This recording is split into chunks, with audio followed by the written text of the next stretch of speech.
Welcome to Understanding Conscious Cryptids with me, Khat Hansen. I am bringing you this show in an attempt to educate you about the forgotten creatures and beings that exist alongside of us on this amazing planet that we call home. Many of these hidden beings are elusive and highly intelligent. Our ancient ancestors of North and South America knew of and understood these beings quite well. Many people are coming into contact with these elusive creatures, and they do not have any knowledge or understanding of what it is they are seeing and interacting with. This oftentimes leaves these individuals fearful and confused. It's my intention to shed some light and share knowledge through this series. I'm going to help alleviate that fear and confusion. It is time for the light to shine through the darkness. If you are interested in sharing your encounter, contact me directly at khathansen@yahoo.com, and I hope you enjoy the show.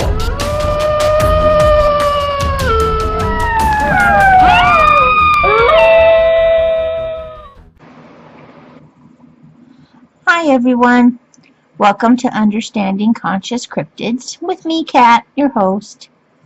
I hope everyone's doing well and wonderful today. Today I'm going to talk about predation, and I know that's not a real pretty subject, but it's a very needed subject because I get a lot of people asking questions, and I feel like maybe I should just go ahead and answer those questions for everyone. Now, many of you know what predation is. It's a key factor in shaping animal populations through the direct killing of prey. Okay, that's your definition of it. But Sasquatch prey selection is influenced by individual characteristics of predator and prey, such as sex, age, physical condition, size, and behavior. So what does that mean to everyone? That means basically you could be something that Sasquatch would prey on. Yep. Even if you're Mr. Universe, they're still going to go after you. They could go after you. Characteristics of the predator that influence selection are hunting tactics, stalking versus coursing, and group size. And what I'm saying there is what I just said. They really don't care. I mean, seriously, when they go hunting, they're not going to kill something short of an elephant. I think that would probably be their limit, would be an elephant. Because I watch these guys take down some pretty big stuff. Predator and prey population is modulated by habitat and environmental conditions, which means that it gives either prey or predator the advantage. Okay? So I guess I'm kind of going to give you an example here. Stalking predators need cover, to access the prey. Whereas coursing predators prefer open habitat, like a cheetah, so they can outrun the prey. Predators hunting in groups are able to kill larger prey species.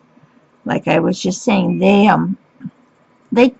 hunt in a group means bigger prey, more prey, okay? Whereas if you have just a solitary predator, well, that's going to mean that they pick something that's closer to their own body size, possibly even smaller than them, okay, because of the higher risk of injury for a solitary predator, okay? And that's where hunting in a group comes into play here, because if you're hunting in a group and you get hurt, well, the group is going to watch you. And I'm saying that with certainty because my own Sasquatch do that. I've seen them get hurt. Oh dear, excuse me, I'm yawning. I've seen them get hurt, and everyone rushes to kill the animal that hurt. That's stayama. Okay?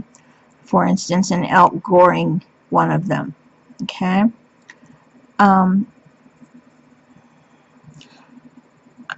I guess basically what I'm saying here for everyone is that if you hunt in a group, there's safety in numbers. You remember being told that when we were younger? There's always safety in numbers. And that's the truth. Okay? Like I was saying, the solitary predator attacking large prey are usually done at night. Okay, now remember what I've said about Sasquatch eyes and the anatomical structure of their eyes. It makes them well suited to function under a wide range of light conditions. Hunting and stalking conditions are optimal for these guys at twilight and night.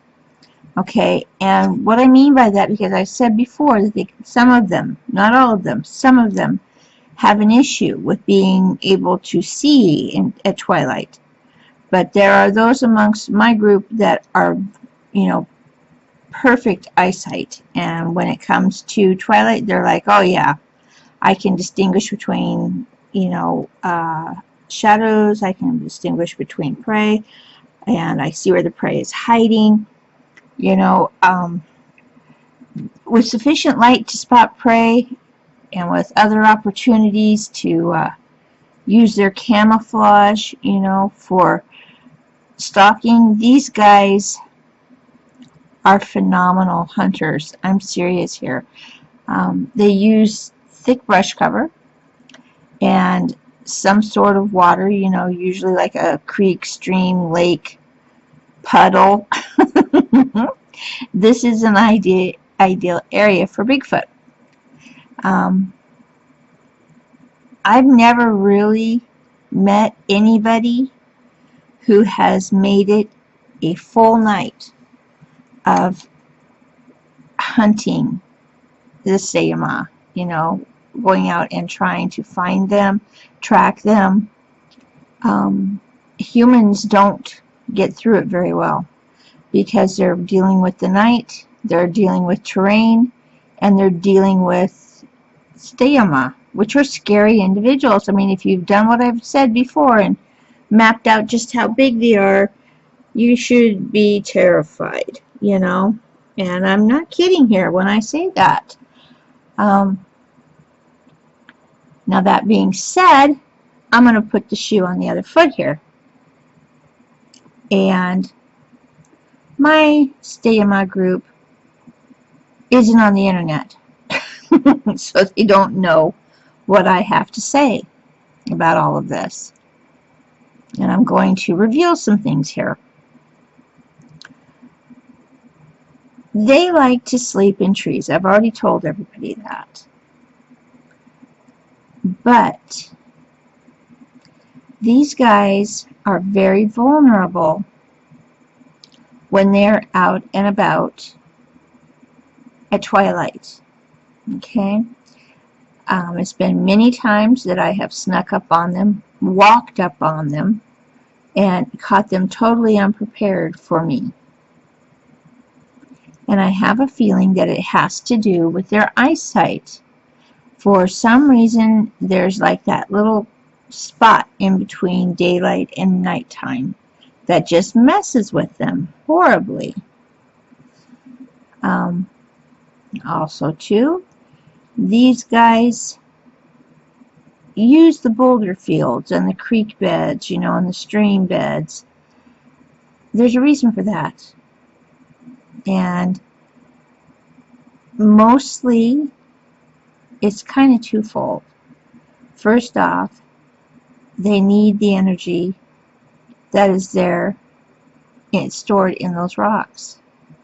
They need to have water flowing over them or had water flowing over them, because you're going to find that there is a high concentration of crystal running through every one of those rocks.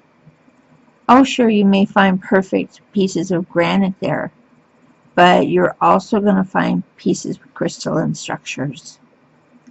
And they tend to believe that without the crystals there, that humans can't track them anyway, you know, in the creek beds. Whereas I've shown them a couple different times that, yeah, we can track them.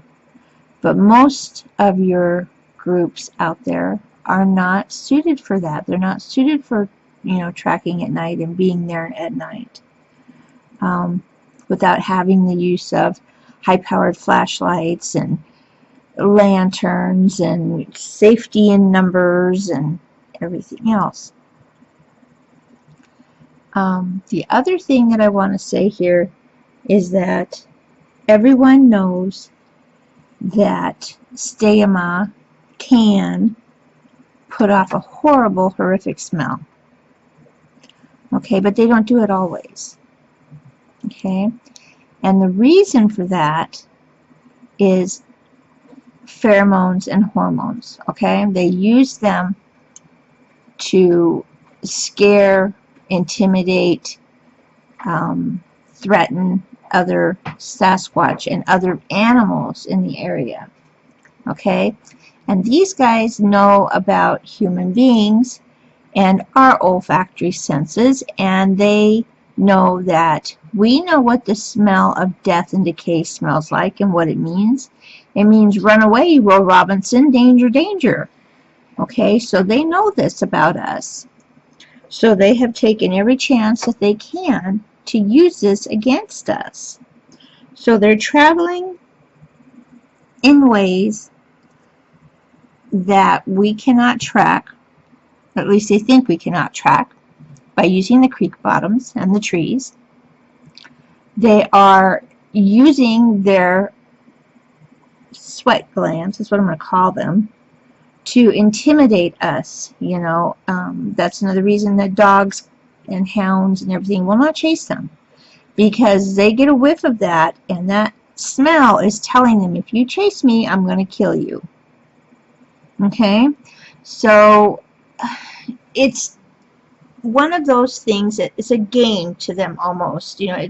And remember what I said, just because they smile doesn't mean that they're happy. Okay, their emotions are not our emotions.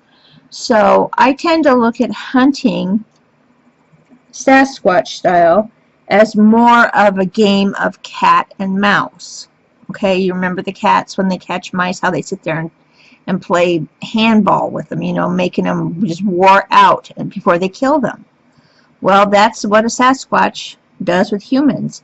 They think that they are great fun to scare, great fun to intimidate, and great fun to make them chase them. Because they know that in the long run, they can outrun you, they know that they can lose you, and they know that you're not going to catch them. And that is the truth. These guys have some gnarly little things inside their brains that they figured out about humans, and so they tend to use them against us. Okay? Added to this in the mix here, you know, I like to mix this all up in a big pot and throw it out there for everybody. And the big pot of junk is this. People who call blast out there, they already know you're there. They smell the equipment. They hear the equipment. They know how many of you are there because they have scouts. You're not doing anything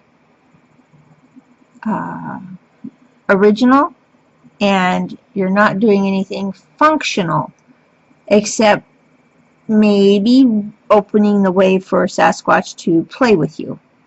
And when I say play with you, I'm not saying it in a nice way. Okay? I'm not saying they want to play date. I'm saying they want to torment you and make you run, you know. This is what they do with their own prey that they eat. They have the ability to throw their voices in mimicry and in ventriloquism. So their great game of the males is to make a deer think that one of them is over there, when in reality he's the opposite direction, you know. So the deer will hear the voice, think he's running away from the voice, and run smack dab into the stemma that's going to break his neck. That being said, there is a reason, there's a method to their madness here. When they are stalking you, there's many accounts of them stalking people. To them, it's fun because they can smell your fear. They can actually witness your fear. They can hear your fear. And it's one of those things that sets in their brain that says, I could kill you so easily, but I don't. So people need to be aware that whoever tells you stalking, Bigfoot stalking you, Steyama stalking you, is harmless. No, it's not. It's a game. And if they think, heaven forbid that it's just one lone male, and he comes across a female out there, a woman, he could very easily take you. Okay? And the same goes for men. Could very easily kill you. So, keep that in mind, please. Now that I've scared you all, I'm kind of on a roll here with the scary stuff.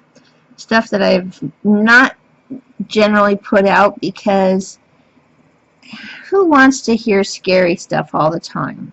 But it's October, and I figure you guys are big people and you can take whatever I throw at you. So, that being said, that's the lesson for today. I hope you all have a great and wonderful week ahead. Please be safe.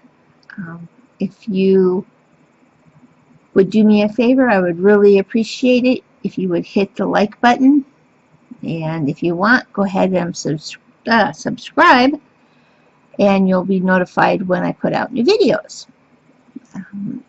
Also, I want to thank my Patreon patrons for your continued support. It really means a lot to me.